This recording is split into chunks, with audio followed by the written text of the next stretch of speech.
Um plano de 100 bilhões de dólares prometia abrigar 1 milhão de vidas. Hoje, ruas impecáveis, sem quase ninguém. Como um paraíso virou cidade fantasma. Esta é a história de um império de cimento, crédito e promessas. Eu já vi promessas nascerem como templos e caírem como castelos de areia.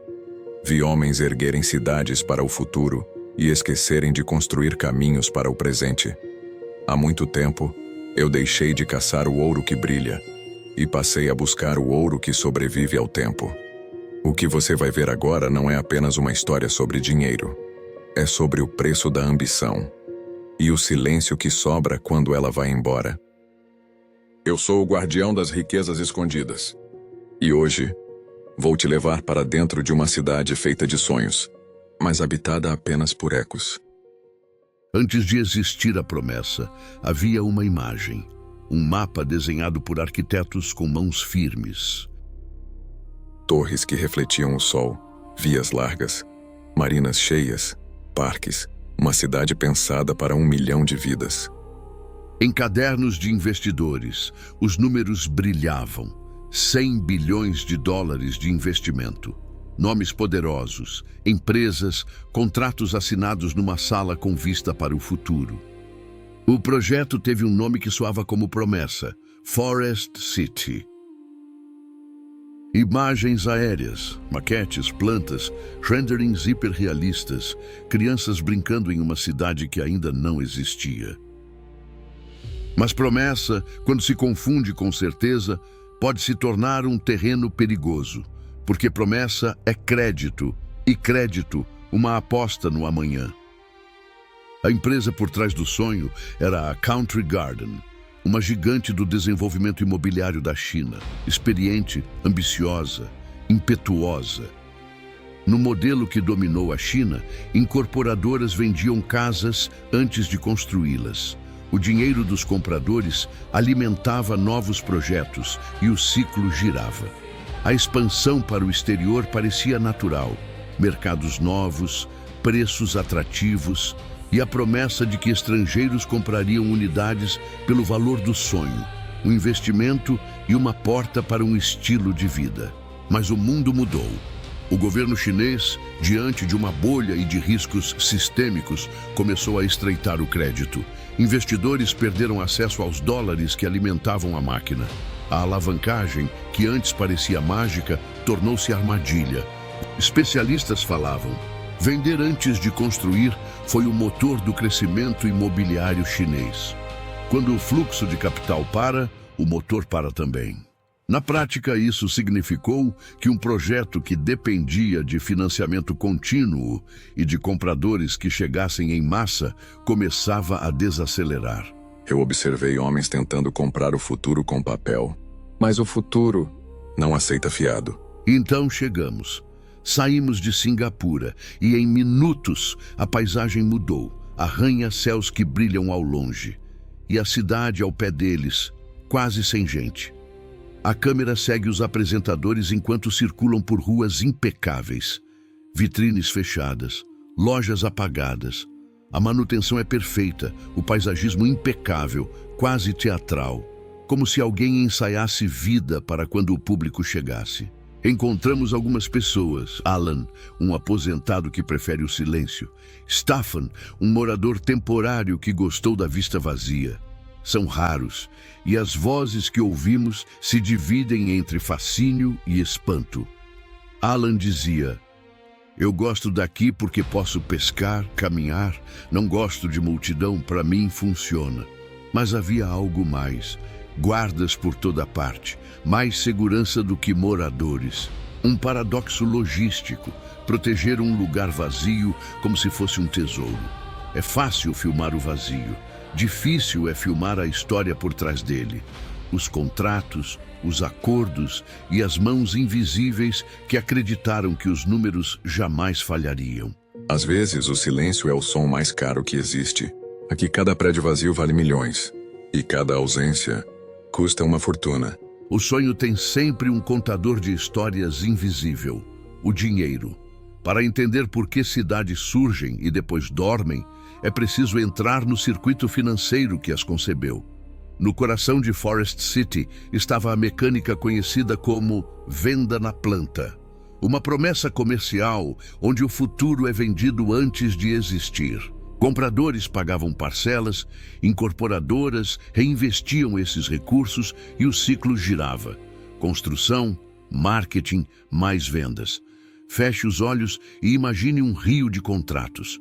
Cada assinatura é uma gota que alimenta turbinas de obra, escavadeiras, betoneiras, guindastes que nunca param. No fluxo perfeito tudo funciona, mas o que acontece quando o rio seca? Documentos, relatórios e depoimentos mostram um padrão. A Country Garden lançou unidades a investidores chineses que buscavam casas no exterior, uma aposta em valorização e status. Bancos, corretoras, redes de vendas organizaram pacotes com promessas claras, estabilidade, regras simples, um sonho garantido por projeto e reputação. E então, no outro lado do funcionamento, havia os compradores. Para muitos, não era apenas um imóvel. Era a economia de vida, era a aposentadoria planejada, era o esforço de anos transformado em escritura. Quando o sistema funfa, é virtude. Quando vacila, transforma sonhos em papel rasgado. A China mudou as regras do jogo. Para conter bolhas e reduzir riscos sistêmicos, Beijing apertou o crédito. O dinheiro que antes circulava livremente passou a ter guardas na porta, limites de capital, restrições na saída de moeda e uma nova prudência regulatória. Para empresas altamente alavancadas, esse aperto foi um vendaval. Projetos dependentes do fluxo constante de recursos internacionais começaram a ver atrasos, fornecedores desacreditados e contratos adiados. A Country Garden, gigante ambiciosa, viu linhas de financiamento encolher. O que era expansão tornou-se contabilidade de sobrevivência. No mapa macro, o aperto exigiu recalibragens, menos investimento no exterior, maior seletividade e a necessidade de renegociar prazos. No terreno, as obras reduziram ritmo. Lojas que formariam o comércio não abriram. O transporte que conectaria comunidades ficou suspenso. Um projeto concebido para milhões se viu preso em pequenas ilhas de expectativa. Eu já vi impérios pararem não por falta de força, mas por excesso de certeza. O mesmo crédito que ergueu esta cidade foi o que a afundou. Apesar disso tudo, a cidade permaneceu impecável. E esse é um fato curioso que exige explicação. Quem paga jardins, cortinas, luzes, limpeza e segurança quando não há moradores suficientes? A resposta é um mosaico. Contratos de manutenção assumidos por empresas subsidiárias, obrigações legais que forçam a conservação até certo estágio.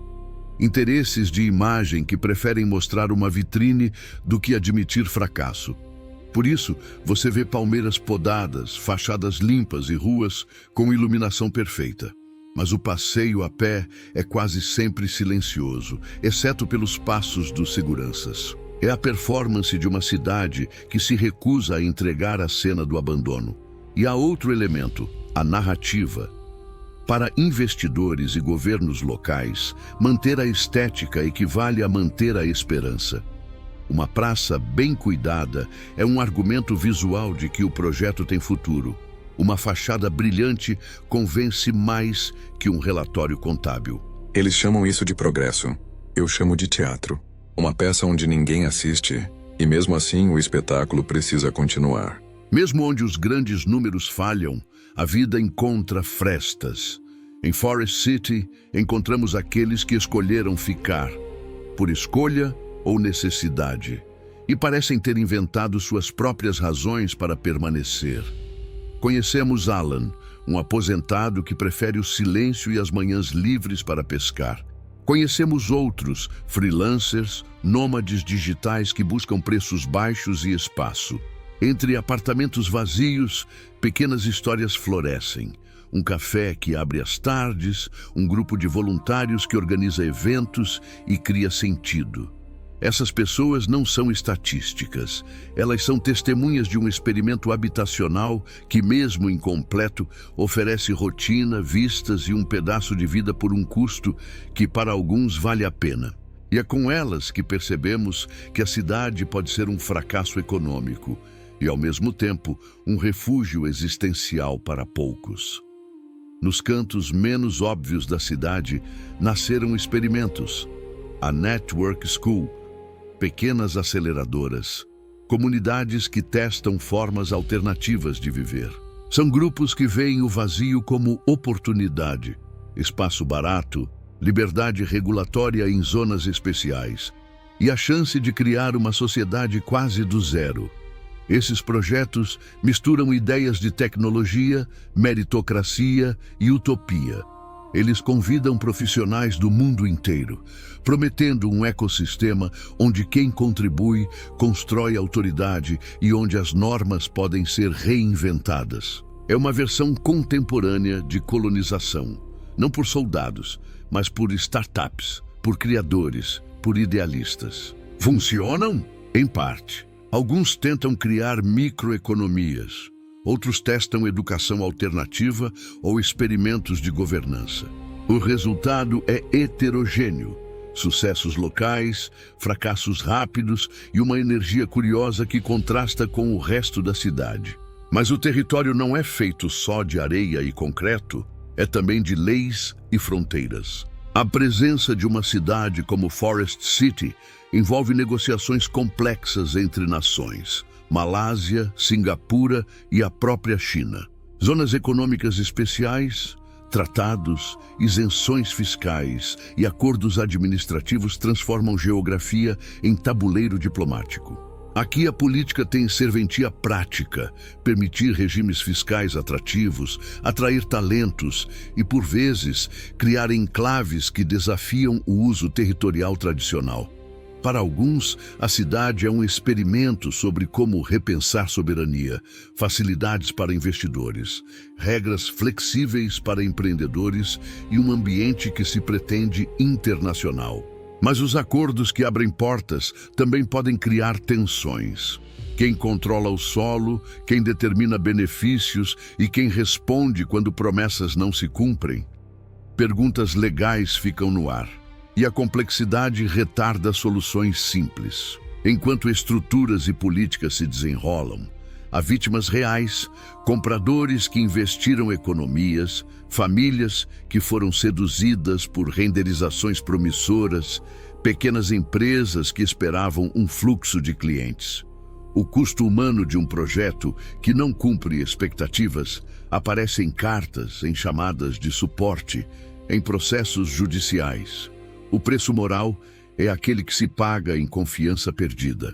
Pessoas que acreditaram e foram convencidas a transferir recursos para promessas que se provaram instáveis.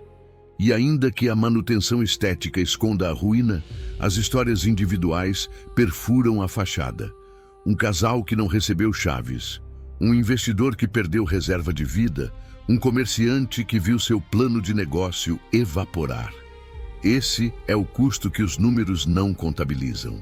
Não são apenas balanços, são vidas. Eu senti a dor dos que acreditaram, e sei o quanto dói pagar caro por uma esperança que não se concretiza. Às vezes a maior perda não é o dinheiro, é a fé. E então, chegamos ao que muitos não esperavam. Documentos e conversas que sugerem que nem tudo naquele tabuleiro foi movido apenas por ingenuidade. Há indícios de uso estratégico dessas cidades como vitrines, provas visuais de que modelos de expansão funcionam para quem observa de fora. Empresas de fachada, fundos com ligações políticas, regimes que apostam em imagem e poder brando. Em alguns casos, manter a cidade impecável serve a propósitos que ultrapassam o mero imóvel. É demonstração de capacidade, palco para influência e sinal para mercados. Pense nisso. Preservar uma vitrine é menos custoso do que admitir um fracasso público. Para alguns atores, manter a aparência é a ferramenta para estancar escândalos e preservar reputações. Enquanto isso funciona, investidores fodem-se em silêncio ou buscam redes jurídicas para recuperar perdas. Nada está decidido. Forest City pode seguir caminhos diversos: abandono prolongado, reciclagem urbana por startups e comunidades, reestruturação via acordos governamentais, ou mesmo venda total a novos investidores com estratégia diferente. O que nos resta é prudência e observação. Projetos grandiosos que subestimam os limites do crédito e da cultura local costumam falhar. Mas ideias humildes que reaproveitam espaços muitas vezes encontram formas de reter vida. E enquanto o mundo busca novas fórmulas de habitar, resta-nos uma pergunta essencial: quando o projeto fala mais alto que a pessoa, quem afinal paga a conta? Eles acreditam que tudo tem um preço, mas há segredos que custam caro demais para serem comprados e barato demais para serem guardados. Eu andei por estas ruas vazias, senti o cheiro de maresia misturado ao cimento novo e ouvi o sussurro de prédios que ainda esperam seus moradores. Aqui, o tempo não passa. Ele observa, como eu. Eu vi o brilho falso das promessas e o quanto a ganância sabe se disfarçar de sonho. Quando o homem acredita que pode dominar o futuro, o destino apenas observa e cobra com juros. Riqueza sem propósito é maldição disfarçada. E o poder, quando esquece o humano, sempre cobra o que é devido. O lembrete de que tudo o que não é construído com alma, mais cedo ou mais tarde, se torna ruína. Eu vi impérios afundarem em oceanos, cofres virarem areia e fortunas evaporarem no silêncio do tempo. Mas também vi homens simples guardarem tesouros invisíveis, a coragem, a honra, a memória.